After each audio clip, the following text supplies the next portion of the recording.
ফুলে ফুলে ধুয়ে পড়েছে লতাটা, সজনে ডাঁটায় পড়ে গেছে গাছটা, আর আমি ডালের গুড়ি শুকিয়ে রেখেছি। তুই কবে আসবি? কবে ছুটি?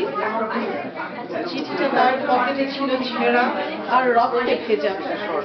মাগো, ওরা বলে সবার কথা কেড়ে নেবে, তোমার কোলে শুয়ে গল্প শুনতে দেবে না।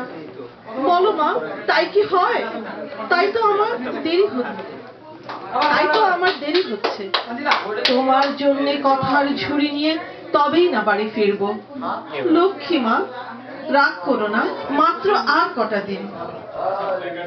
পাগল ছেলে, মা করে আর হাসে।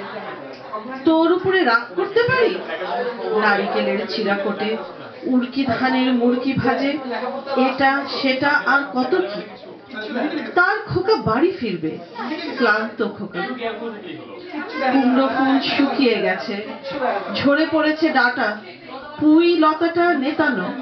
খোকা এলেই ঝাপসা চোখে মা তাকায় উঠানে উঠানে, যেখানে খোকার সব শকুনিরা ব্যবচ্ছাদ করে। এখন মার চোখে চৈত্রের রোদ পুড়িয়ে দেয় শকুনিদের। তারপর দাওয়ায় বসে মা আবার ধান বানে, ভিন্নি ধানের খই ভাজে। খোকা তার কখন আসে কখন আসে। এখন মার চোখে শিশির ভোর স্নেহের রোদে ভিজে পড়েছে।